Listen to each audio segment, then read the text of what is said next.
Subscribe کیجئے ہمارے channel شاہد رجا اشرفی آفیشیل کو اور بیل آئیکن کو پریس کیجئے جس سے آپ کو نئے نئے ویڈیو کی نوٹیفیکیشن ملتی رہے۔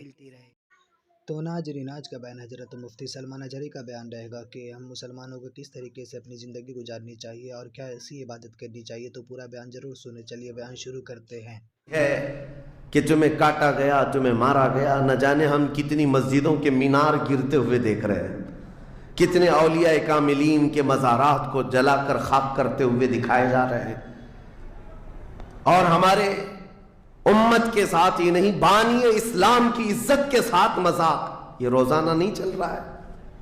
یہ تمام حالات کے بعد اب مجھے فکر اس بات کی ہوتی ہے، میاں جب ہمارے گھر میں جنازہ رکھا ہوتا ہے تو ہم کھانا تک نہیں بناتے چولہے پر گھر کے اندر، اور جب امت پر ایسے حالات گزر رہے ہوں تو کیا اس نوجوان کو یہ زیب دیتا ہے کہ وہ عیاشی میں رات گزارے؟ کیا اسے یہ زیب دیتا ہے کہ وہ نکڑ پر بیٹھ کر پوری رات کو تباہی کے اڈے پر گزارے؟ تمہارے ہاتھ میں تاش کے پتے، تمہارے ہاتھ میں شراب کی بوتلیں کیسے آ گئیں؟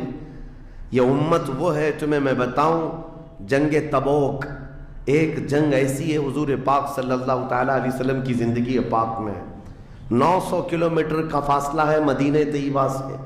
ہوا یہ تھا کہ ایک صحابی رسول حضور صلی اللہ تعالیٰ علیہ وسلم کے قاصد بن کر جا رہے تھے، اور بیچ راستے میں ایک عیسائی بادشاہ کے گنڈوں نے اس صحابی رسول کو گرفتار کیا اور ان کو ٹکڑے ٹکڑے کر قتل کر دیا۔ موب لنچنگ اس زمانے میں بھی ہو رہی ہوتی۔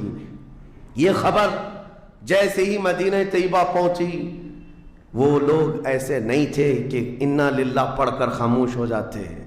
صحابہ کرام کا جم غفیر مدینے میں جمع ہوا، عرض کیا صحابہ کرام پڑھ کر خاموش ہو جاتے ہیں۔ صحابہ کرام کا جم غفیر مدینے میں جمع ہوا، عرض کیا یا رسول اللہ صلی اللہ علیہ وسلم آپ کا حکم کیا ہے؟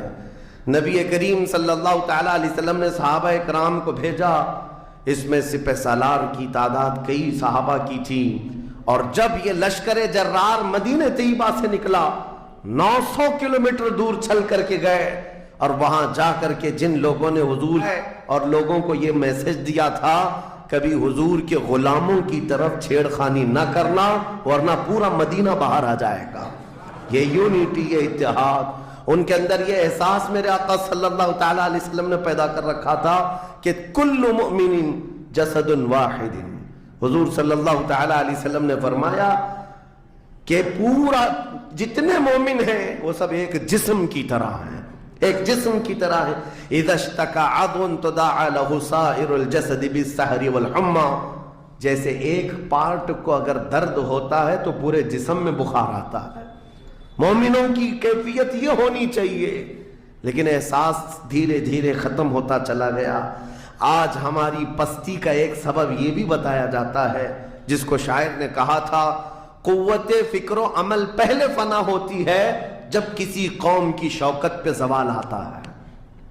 سوچنے سمجھنے کی صلاحیت پہلے ختم ہو جاتی ہے، آدمی سوچتا نہیں، سمجھتا نہیں، بس اپنے وقت کو ضائع کر رہا ہے، برباد کر رہا ہے، بیٹھا ہوا ہے، گپیں لگا رہا ہے۔ میں آپ کو بتاؤں، ہماری عمروں کا احتساب ہونا چاہیے۔ ہماری زندگی کو گن کر کے دیکھیں، کتنے سال کے ہیں ہم؟ 25 سال، 30 سال، 35 سال، 40 سال، اور اس کے بعد گنو ہم سے کیا ہو سکا ہے اس دنیا میں، ہم اس دنیا میں کیا کر چکے اب تک؟ ہم سے کچھ نہیں ہوا۔ اگر تاریخ میں آپ کو بتاؤں میرے عزیزو، آپ کو پتہ ہے اس ہندوستان کی سرزمین پر سب سے پہلے لشکر اسلام کی سپہ سالاری کرتے ہوئے آنے والا ایک نوجوان محمد بن قاسم 10,000 کا لشکر لے کر عرب سے آیا تھا، اور پرچم اسلام لہرایا تھا۔ تاریخ میں آج بھی رقم ہے، اپنے پنڈتوں نے بھی اس تاریخ کو لکھا ہے، ہاں پنڈتوں نے بھی لکھا ہے۔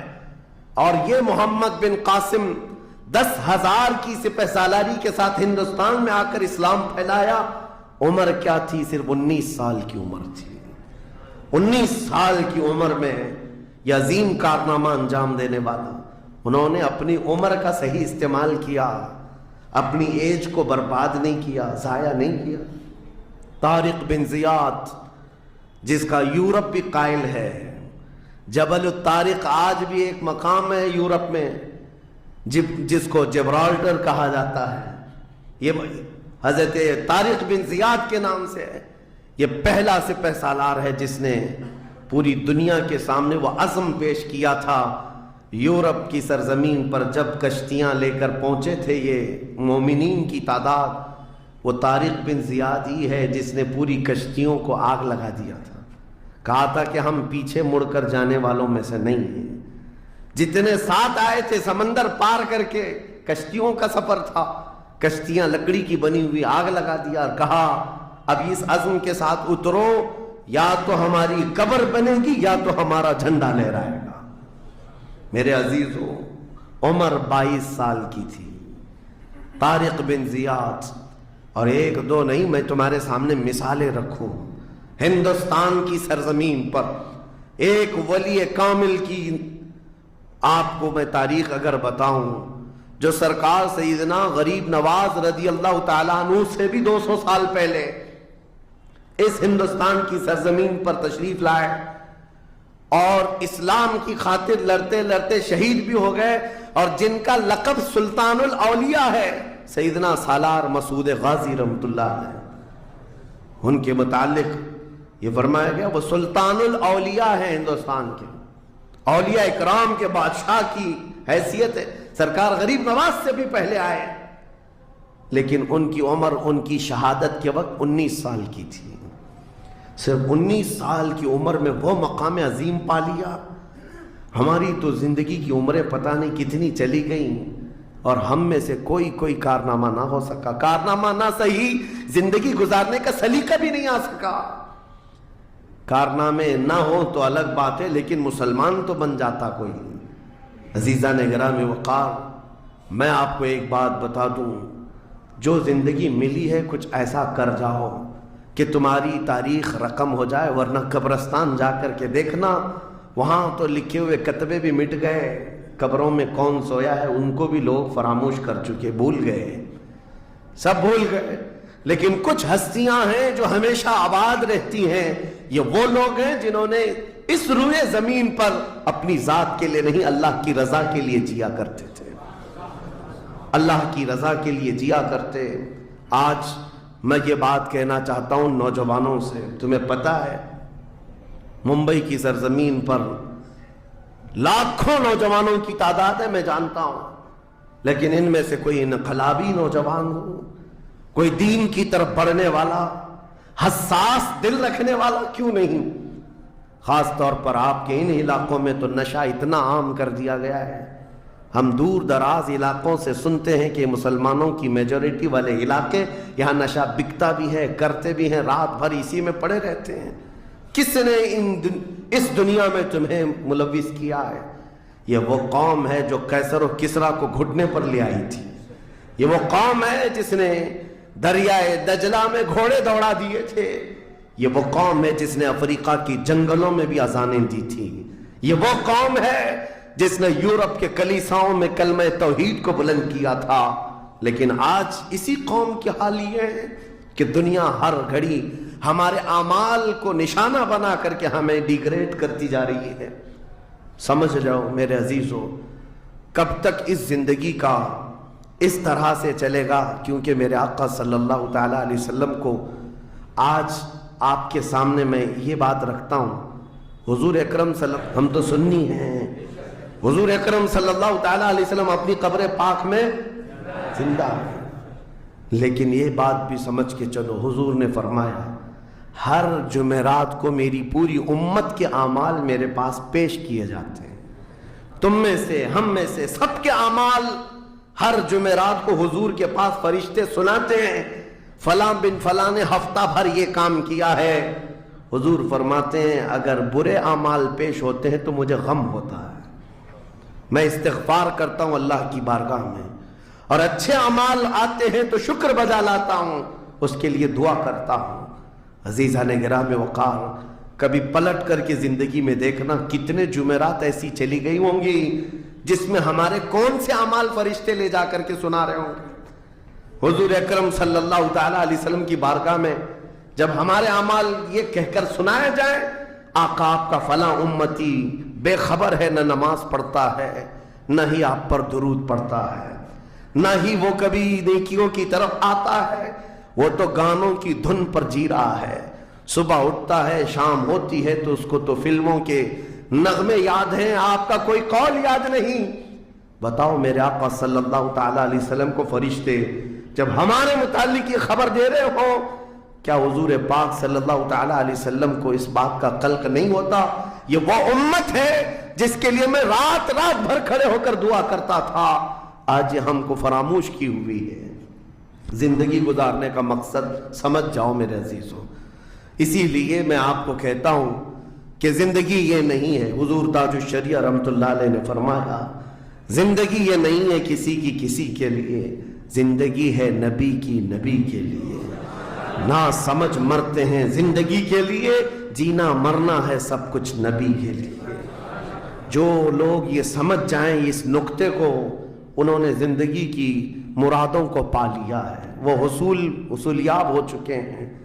لیکن جو اب تک بھٹکے ہوئے ہیں ان کو میں دعوت فکر دوں گا، ایک بار سوچ لو، ایک بار سوچ لو، ویسے ہی دنیا ختم ہونے والی ہے اور تمہاری موت آنے والی ہے۔ ایک بار سوچ لو، ایک بار سوچ لو کہ ہمارے ساتھ آخرت میں ہونا کیا ہے، قبر میں ہمارے ساتھ بیٹھنے والا کون ہے، ہمارے ساتھ تنہائی کا نگہبان کون ہے، اور محشر کے اس بھرے میدان میں ہمارا ہاتھ پکڑنے والا صرف اور صرف ایک ہی ذات ہے۔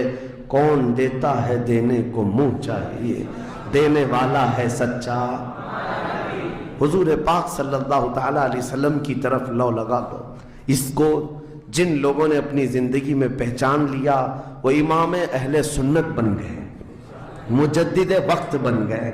اعلیٰ حضرت امام اہل سنت فاضل بریلوی رحمۃ اللہ تعالی علیہ کے متعلق اور بہت سارے علوم پر انہیں مہارت تامہ حاصل تھی، سب اپنی جگہ پر، لیکن یہ سارے علوم نے مل کر اعلیٰ حضرت کو اعلیٰ حضرت نہیں بنایا۔ ان کو اعلیٰ حضرت بنانے والی چیز حقیقت میں عشق رسول ہے۔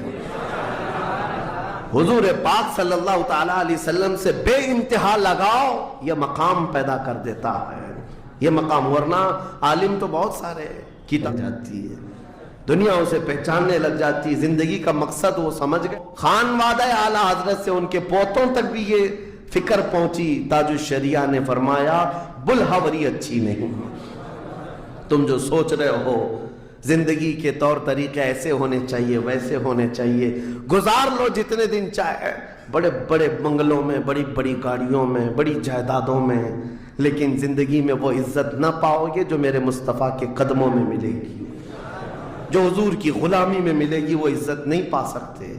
عزیزان گرامی وقار، نبی کریم صلی اللہ تعالی علیہ وسلم کے ان صحابہ کو دیکھتے ہیں جنہوں نے زندگی کو ضائع نہیں کیا، ایک پل بھی ضائع نہیں کیا۔ آج میں آپ کو اسی لیے کہہ رہا ہوں موت آنے والی ہے، اس سے پہلے ایک وقت بھی، ایک لمحہ بھی ضائع ہونے مت دینا، برباد ہونے مت دینا۔ جو وقت ہے، میں مصر میں دیکھتا تھا بسوں میں بھی، اور کبھی کبھار ٹکٹ کاؤنٹر پہ جو لائن لگی رہتی تھی، ایک اسٹیکر لگایا گیا تھا، اکثر جگہوں پر یہ اسٹیکر پڑھنے کو ملتا تھا، اجعلوا الانتظار فی الاستغفار، یہ جو ویٹنگ ٹائم ہے اس کو خالی کھڑے ہو کر کے مت گزارو، اتنی دیر استغفار کرو اور درود پاک تو پڑھو، وقت کو ضائع نہ کرو۔ تمہارے پاس اللہ نے وقت دیا، بیٹھے ہو تو پڑھو، کھڑے ہو تو پڑھو، کیونکہ یہ وقت تمہارا بربادی میں نہیں لکھا جائے گا، تمہارا یہ وقت ضائع کرنے والوں میں نہیں لکھا جائے گا۔ عزیزان گرامی وقار، آپ کو میں ایک بات بتا دوں، جن لوگوں نے اپنی زندگیوں میں بڑے بڑے محلات بنائے، آج ان کے لیے بھی تاریخ ہے، مگر کس انداز سے، کس انداز سے۔ آج دنیا نے آپ کو ایسے ڈائیورٹ کر رکھا ہے، جو کام ہونے کے تھے وہ نہیں کرنا ہے آپ کو، لا یعنی کاموں میں مصروف ہو گئے، جو چیز تمہارے حصے کی تھی ہی نہیں اس پر انرجی خرچہ کرتے رہ گئے، اور جو چیز تمہارے کام کی تھی اس کو تو بھول ہی گئے۔